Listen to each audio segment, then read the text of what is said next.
Msemaji wa klabu ya Yanga Ali Kamwe amewataka wananchi na mashabiki wa soka nchini kutambua majukumu yao kufuatia matamshi ya baadhi ya watu waliomsema vibaya kocha wa timu hiyo baada ya mechi za hivi karibuni.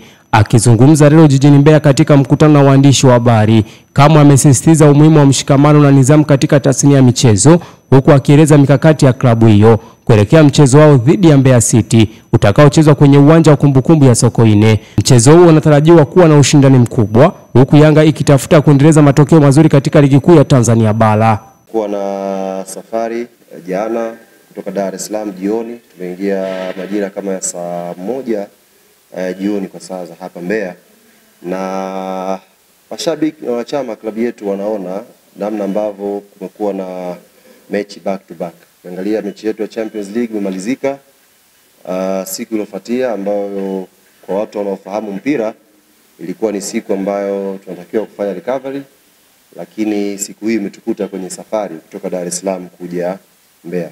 Kwa hiyo uchovu, ratiba kubana ni miongoni mwa vitu ambavyo inabidi wanachama na mashabiki wetu wawe navyo kwenye vichwa na waelewe kiufundi ni nini Mwalimu Romain Folz anapambana nacho kipindi hiki kuhakikisha timu inapata matokeo mazuri.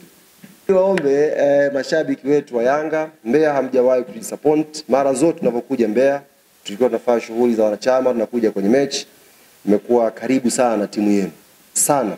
Na safari hii tena tumekuja kwenye mchezo wa kwanza wa ugenini dhidi ya Mbeya City, wamepanda daraja. Of course wana mwalimu mzuri, Malali 50, wana timu ambayo ina mchanganyiko wa wachezaji vijana wenye uzoefu.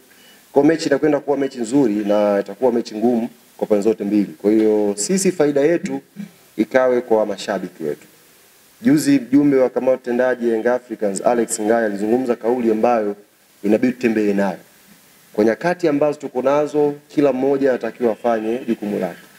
Sisi hatuwezi kuwa mashabiki wa Yanga wa kuchambua mpira kwenye Instagram. Lazima tuwe mashabiki wa Yanga wa kuisupport timu kiwanjani. Haiwezekani timu inacheza mechi ina mashabiki wachache, alafu mashabiki wanaokuja kutoa maoni wanakuwa wengi. Lazima tuigeuze hiyo. Kwanza tufanye jukumu letu, isupport timu kwenda uwanjani, alafu maoni yaanzie baada ya sisi kufanya jukumu letu.